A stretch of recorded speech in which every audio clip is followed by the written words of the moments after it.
नमस्कार दोस्तों, स्वागत है आपका हिंदी नॉलेज शो में। तो दोस्तों, चित भी इजराइल की और पट भी इजराइल की, और अरबी शेख मुंह देखते रह गए इजराइल का, और इजराइल ने इतना बड़ा काम करके दिखा दिया है।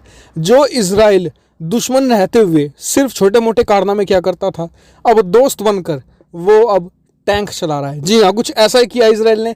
और वाकई में ही जो अरब के देश हैं, खासकर कि सऊदी अरब और यूएई, दोनों फंस गए हैं बुरी तरीके से इजराइल के जाल में। कैसे, मैं आपको सब कुछ डिटेल से बताऊंगा, तो मेरे साथ आप इस वीडियो में अंत तक बने रहिएगा। चलिए दोस्तों, वीडियो को हम शुरू कर लेते हैं। तो दोस्तों, ये बात तो आपको सबको पता ही होगी कि इजराइल और यूएई के बीच में एक समझौता हुआ है, जिसके तहत दोनों एक दूसरे के साथ संबंध स्थापित कर रहे हैं।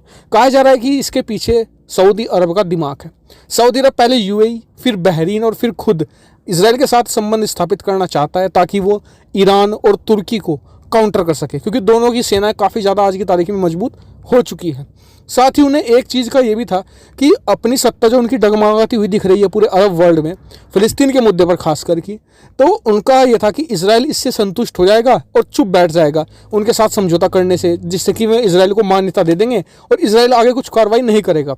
लेकिन इजराइल ने बड़ी ही चालाकी दिखाई, और जब समझौता कर रहे थे, जब तो कह दिया कि हम अपनी जो जॉर्डन वैली का प्लान है और जो गाजा को हथियाने का प्लान है, उसमें वहाँ पर मतलब कि हम फिलहाल रोक देंगे उसे, और साथ ही हम जो मतलब कि फ़िलिस्तीनी लोग हैं उनके खिलाफ कोई एक्शन नहीं लेंगे, खास करके हमास जो आतंकी हैं उनके खिलाफ हम कोई एक्शन अभी नहीं लेंगे। और जिससे जो अरब वर्ल्ड में सऊदी अरब की एक इमेज बहुत ही अच्छी बन सकती थी कि उसने इजराइल को रोक दिया फ़िलिस्तीनियों को मारने से, जो आतंकी उनके खिलाफ कार्रवाई करने से, और साथ ही इजराइल जो लगातार फ़िलिस्तीन की ज़मीन कब्जा रहा था उससे सऊदी अरब ने उसे रोक दिया। इससे कि सऊदी अरब की इमेज बहुत ज़्यादा चमक सकती थी पूरे अरब वर्ल्ड में।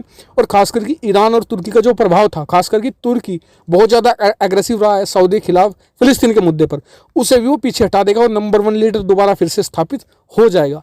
लेकिन इजराइल ने सब कुछ धराशायी कर दिया है। मैंने आपको बताया था 2 दिन पहले ही कि इजराइल ने एयर स्ट्राइक कंडक्ट की है गाजा में, और वहाँ पर मतलब कि जो आतंकी थे उन्हें मार गिराया है।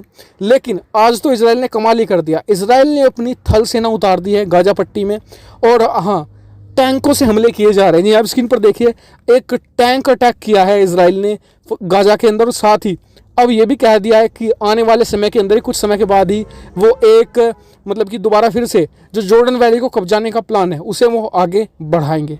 और ये बहुत ही ज़्यादा खतरनाक स्थिति हो गई सऊदी अरब के लिए, क्योंकि ना तो सऊदी अरब अब निगल सकता है ना ही उगल सकता है। मतलब कि अब वो जो उसने सौदा किया है इजराइल के साथ में, मतलब कि उसके साथ धीरे धीरे अपने जो डिप्लोमेटिक रिलेशन वो स्थापित करेंगे, पहले तो यूएई, फिर बहरीन, फिर सऊदी अरेबिया। अब वो उससे पीछे नहीं हट सकते, क्योंकि इसमें अमेरिका को गुस्सा होगा, और ना ही वो अब आगे बढ़ सकते हैं, क्योंकि आगे बढ़ेंगे तो जो पूरे मिडिल ईस्ट में सऊदी की जो इमेज है वो और ज़्यादा ख़राब हो जाएगी। कि वो तो मतलब कि हमारे दुश्मन के साथ पूरे मुस्लिम जो दुनिया भर में उनके बीच तो यही इमेज जाएगी सऊदी की, कि जो मुस्लिमों का दुश्मन देश है इजराइल, उसी के साथ दोस्ती कर रहा है सऊदी अरेबिया। तो सऊदी अरेबिया को बहुत बुरी तरीके से इजराइल ने फंसा दिया है, और इजराइल ने भी ये बात एक तरीके से बता दी है कि हमें कोई भी चीज़ संतुष्ट नहीं कर सकती। जी हाँ, और आप भी देखिएगा ज़रूर, जैसे ही फ़िलिस्तीन का पूरा लैंड कब्जा कर लेगा इजराइल, उसके बाद वो, आप इस बात से आश्चर्य मत कीजिएगा कि वो फिर जो तमाम मुस्लिम देश उसके आसपास है, जैसे कि जॉर्डन हो गया, सीरिया हो गया, इनकी ज़मीन कब्जाने से भी पीछे नहीं हटने वाला इजराइल। और यही चीज़ इन देशों को सबसे ज़्यादा डराती है। फ़िलिस्तीन की चिंता तो इन्हें आप कह सकते हैं कि नाम मात्र की है, असली चिंता ये है क्योंकि फ़िलिस्तीन इनके और जो मुस्लिम कंट्री है, मतलब कि इजराइल और मुस्लिम कंट्री के बीच में फ़िलिस्तीन एक बफर जोन की तरह काम करता है।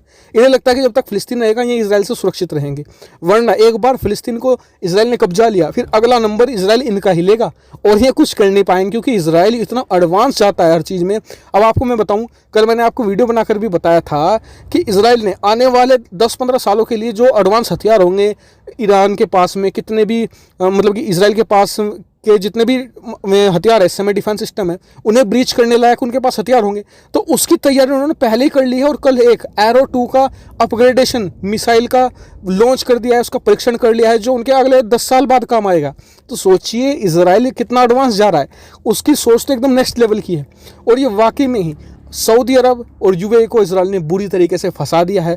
और हाँ, इसमें कर सकते कुछ ईरान और तुर्की भी नहीं, इजराइल का बिगड़ता कुछ नहीं इन देशों से, बल्कि इजराइल ने इनके बीच में फूट डलवाकर अपना काम निकाल लिया है। और ये बहुत ही चालाकी भरी बात है इजराइल की। आप इस पर क्या सोचते हैं, कमेंट करके जरूर बताएगा। साथ ही चैनल को सब्सक्राइब करना मत भूलिएगा, ऐसी बहुत सारी डिफेंस, फॉरेन पॉलिसी और फाइनेंस से रिलेटेड वीडियो के लिए। Thank you for watching video.